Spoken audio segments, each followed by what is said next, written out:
तो भाई आज की स्टोरी सुनने में ना आप लोगों को काफ़ी ज़्यादा मज़ा आने वाला है, क्योंकि ये एक ट्रू हॉरर स्टोरी है जो मेरे दोस्त अमन ने मुझे बताई थी। और ये स्टोरी जो है वो हिमाचल से है, और हिमाचल के लोग तो वैसे ही भूत प्रेत जैसी चीज़ों में काफ़ी ज़्यादा बिलीव करते हैं, तो आपको मज़ा आएगा। और बाहर ना भाई बारिश हो रही है, तो आज हॉरर स्टोरी बनाने का मूड कुछ अलग ही है। तो भाई अमन ना अपने मामा के लड़के रवि को एक दिन कॉल करता है और बोलता है कि भाई अब तो गर्मी की छुट्टियां हो चुकी हैं, आजा मेरे गाँव घूमने के लिए, यहाँ पे काफ़ी अच्छा वेदर है। रवि अपने मॉम डैड के साथ बात करता है कि ऐसे करके अमन का कॉल आया था, हमें वो इनवाइट कर रहा है उसके गांव घूमने के लिए। तो रवि के घर वाले भी मान जाते हैं। रवि और रवि के मॉम डैड निकलते हैं अमन के गांव की ओर, हिमाचल की ओर। तो वो लोग ट्रेन में बैठते हैं और लंबा सफर था, और रात के टाइम वो 11-12 बजे पहुंचते हैं। यहाँ पे मैं आप लोगों को थोड़ा सा एक्सप्लेन कर देता हूँ कि अमन जिस जगह पे रहता है, जहाँ पे उसका घर है, अमन के घर से जो व्यू दिखता है ना भाई, वो काफ़ी ज़्यादा ब्यूटीफुल है। लाइक उनकी जब छत से बंदा बाहर देखता है तो सामने ही रेलवे स्टेशन है, और वो रेलवे स्टेशन ज़्यादा दूर भी नहीं है, और आसपास पहाड़ियाँ हैं, तो काफ़ी अच्छी सी वाइब आती है भाई। जैसा हम लोग सोचते हैं ना कि भाई ऐसा हमारा घर होना चाहिए, तो उस लोकेशन पे, उस जगह पे उस बंदे का घर है भाई। तो अमन और अमन के पापा उसी रेलवे स्टेशन पर उनकी वेट कर रहे थे। रवि की ट्रेन रुकती है, रवि और रवि के मॉम डैड उतरते हैं रेलवे स्टेशन पर, और दोनों फैमिलीज मिलते हैं। इसके बाद अमन के पापा की जो गाड़ी थी वहाँ पे जाके सभी लोग बैठ जाते हैं। तो पूरे रास्ते जाते जाते अमन भाई रवि को काफी सारा हॉरर स्टोरी सुनाता है और उसको एकदम डरा देता है। हमारे यहाँ पे ना एक हॉन्टेड प्लेस है, वहाँ पे हम लोग दोनों चलेंगे, एडवेंचर करेंगे, और काफी ज्यादा मजा आने वाला है। तो लेकिन रवि को इन सभी चीजों की आदत नहीं थी, तो रवि अंदर ही अंदर काफी ज्यादा डर रहा था। इन दोनों की बातें सुनकर सभी लोग हंस रहे थे। इनका गाड़ी का सफर जो था वो काफी ज्यादा अच्छा चल रहा था। तुम लोगों को तो पता ही है कि भाई हिमाचल के जो रास्ते होते हैं वो काफी ज्यादा अजीबो गरीब होते हैं। लाइक भाई कहीं पे यू टर्न आ जाए, कहीं पे कुछ आ जाए, तो काफी ज्यादा डर लगता है। तो ऐसे ही वो लोग गाड़ी से जा रहे थे और ये दोनों बातचीत कर रहे थे, और रास्ते में अचानक से एक बड़ा सा पत्थर पहाड़ी से आता हुआ उनकी गाड़ी से बिल्कुल ही पास से होकर नीचे गिर जाता है। गाड़ी में बैठे सभी लोग काफी ज्यादा डर जाते हैं। अमन और अमन के पापा को तो आदत थी कि ऐसे इंसिडेंट वहाँ पे होती रहते हैं, लेकिन रवि और रवि के मॉम डैड और भी ज्यादा डर जाते हैं। बाद में ये दोनों सिचुएशन को हैंडल करते हैं और गाड़ी आगे बढ़ती है, और ऐसे ही बातचीत करते हुए वो रात के टाइम अमन के घर पे पहुंच जाते हैं। फ्रेश वगैरह होते हैं और बाद में डिनर के लिए बैठ जाते हैं। डिनर फिनिश होने के बाद अमन रवि को बोलता है कि भाई तू वहाँ पे भी रूम में सोता ही है, और यहाँ पे क्या ही फायदा है रूम में सोने का, आज हम दोनों भाई ना छत पे सोएंगे। तो वो लोग छत पे जाते हैं, और छत का व्यू देखने के बाद रवि भाई एकदम शॉक्ड हो जाता है, क्योंकि रात के टाइम ही सही, लेकिन वहाँ का जो व्यू था वो काफी ज्यादा ब्यूटीफुल था। वो दोनों छत पे खटिया वगैरह लगाते हैं, बिस्तर वगैरह तैयार करते हैं, और दोनों आपस में बातें करना शुरू कर देते हैं। लेकिन अमन जो था वो अब भी नहीं रुकता। वो भाई अमन बताता है कि भाई जिस रेलवे स्टेशन से हम लोग आए हैं ना, उसकी भी एक हॉरर स्टोरी है। रवि डरते डरते उसे पूछता है कि भाई क्या है, तो वो सारी हॉरर स्टोरी से सुना देता है, और डरते डराते रवि की वो रात अच्छे से गुजर जाती है। और सुबह सुबह वो दोनों उठते हैं, और अमन जो है वो वहाँ का सुबह का व्यू दिखाता है कि भाई ये देख वो रेलवे स्टेशन है और ऊपर पहाड़ है। इसके बाद वो दोनों भाई नहाते हैं, खाना वगैरह खाते हैं, और अमन बोलता है कि भाई आज ना हम लोग एक हॉन्टेड प्लेस को विजिट करेंगे। तो दोनों प्लान बनाते हैं, फोन वगैरह उठाते हैं, ट्राइपॉड उठाते हैं कि भाई वहाँ पे जाके शूट करेंगे।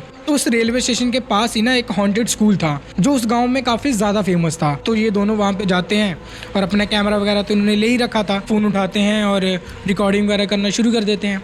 रवि को अंदर से ऐसा फील आ रहा था कि भाई यहाँ पे कुछ ना कुछ तो है, लेकिन अमन जो था वो बिना डरे वहाँ पे घुस जाता है, क्योंकि कुछ तो वो ऐसे अपने से कहानियां बनाकर रवि को डरा रहा था। तो अमन रवि को बताता है कि भाई ये स्कूल में ना एक काफ़ी हॉन्टेड चीज़ हो रखी है। लाइक जो यहाँ का प्रिंसिपल था वो बच्चों के साथ लाइक गलत चीज़ें करता था, उनका रेप वगैरह करता था।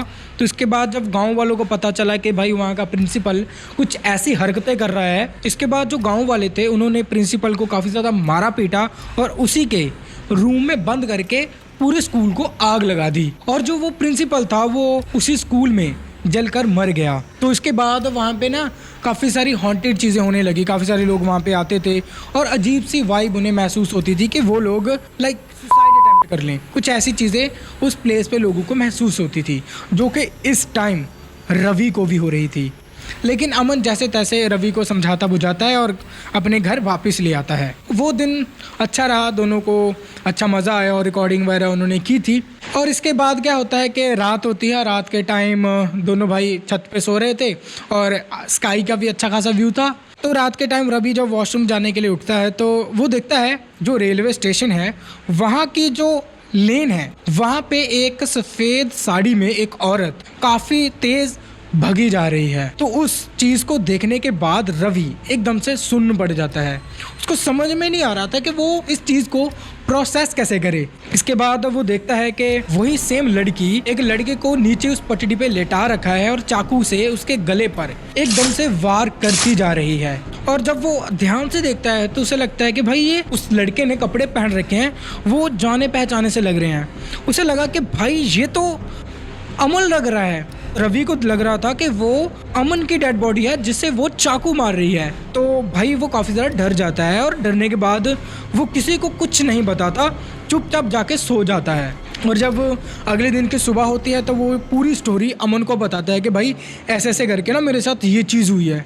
तो अमन बताता है कि भाई क्यों झूठ बोल रहा है यार तू, मैं तेरे को डरा रहा था, तू मुझे डरा रहा है। तो इसके बाद अमन तो उसकी बात को ऐसे ही अनसुना कर देता है और वो रवि को भी लगता है कि भाई शायद मुझे सपना वगैरह आया होगा। अब दूसरे दिन की जब रात होती है तो अचानक से रवि की आंख खुल जाती है और रवि दोबारा से जाकर डरता डरता छत के किनारे पे जाता है और वहाँ से देखता है कि भाई रेलवे स्टेशन पर अब फिर से वही औरत मौजूद है। और वो जल्दी से अमन को उठाता है और अमन भी भाई नींद में उठता है और बोलता है रवि से, भाई क्या हो गया यार, क्यों परेशान कर रहा है। तो रवि बोलता है कि भाई इस तरह से जो मैंने तुझे कल रात की बात बताई थी ना, वही औरत, वही सेम औरत आज भी उसी रेलवे स्टेशन पर मौजूद है। तो भाई इसके बाद अमन एकदम से चौंक जाता है और उठता है और रवि की बात सुनने के बाद वो देखता है कि भाई सच में वहाँ पे कोई औरत थी। तो अमन के मन में भी ऐसा होता है कि भाई एक बार चल के पास में तो देखे कि है क्या चीज़, क्या पता वो हमें डराने के लिए कर रही हो। तो रवि और अमन वहाँ पे डरते डराते चले जाते हैं और वो पूरे रेलवे स्टेशन को ऐसे एक्सप्लोर करते हैं कि भाई कहाँ चली गई वो औरत। तो जैसे ही वो आगे बढ़ रहे थे उस रेलवे स्टेशन के अंदर तो उनके पीछे से वो एकदम से गुजरता है, जिसके बाद वो दोनों डर जाते हैं। ऐसी चीज़ हुई थी उनके साथ कि उन्हें लग रहा था कि वापस हम लोग घर पे जाते हैं। अब इससे पहले कि वो दोनों घर पे जाने के लिए भागते, अचानक से उनके सामने वही लड़की आके खड़ी हो जाती है और इसके बाद वो दोनों भाई वहीं पे बेहोश हो जाते हैं। और जब सुबह होती है तो उनके मॉम डैडी उधर उधर उन्हें ढूंढने के लिए भागते हैं और ढूंढते ढूंढते उन्हें पता चलता है कि भाई रेलवे स्टेशन पे एक साइड पे वो दोनों बेहोश पड़े हैं। और जैसे तैसे करके उन दोनों को होश में लाया जाता है। होश में लाने के बाद वो लोग पूरी स्टोरी सुनाते हैं अपने मॉम डैड को कि उनके साथ ऐसा ऐसा करके कुछ हुआ है। तो अमन की जो मम्मी थी वो अपने घर से गंगा जल लेके आती हैं और थैंक गॉड उनके घर पे गंगा जल पड़ा था, तो वो उन दोनों के ऊपर छिड़क देती हैं। इसके बाद रवि और अमन को घर पे ले जाया जाता है और एक कमरे में ऐसे रेस्ट वगैरह करने के लिए छोड़ दिया जाता है। अमन की जो मॉम थी वो बताती है कि हमारे यहाँ पे कुछ टाइम पहले ही एक ऐसी अजीब सी घटना हुई थी जिसके बाद ये चीजें होना शुरू हो गई। एक लड़की थी जो प्रेग्नेंट थी, इसी ट्रेन के ट्रैक पर उस लड़की ने ट्रेन के सामने आके कर लिया था। उसका जो बॉयफ्रेंड था उसने उसको प्रेग्नेंट किया था, लेकिन वो उससे अब शादी करने के लिए मुकर जाता है कि भाई मैं अब तुमसे शादी नहीं कर सकता। जिसके बाद वो लड़की काफी ज्यादा दुखी हो जाती है और ट्रेन के सामने आके सुसाइड कर लेती है। उस लड़की के सुसाइड करने के 2 से 3 दिन बाद उसी ट्रैक पर उसके बॉयफ्रेंड की काफी बुरी हालत में डेड बॉडी मिलती है और ये सब देखकर पूरे गांव वाले दंग थे। और भाई ये सब कुछ हो चुका था और रवि और अमन के साथ इस तरह की घटना हो चुकी थी। रवि और अमन के जो मॉम डैड थे वो उस लड़की के घर पे जाते हैं और उनके मॉम डैड को सारी चीज़ें बता देते हैं कि उनके बेटों के साथ कुछ ऐसी चीज़ हुई है।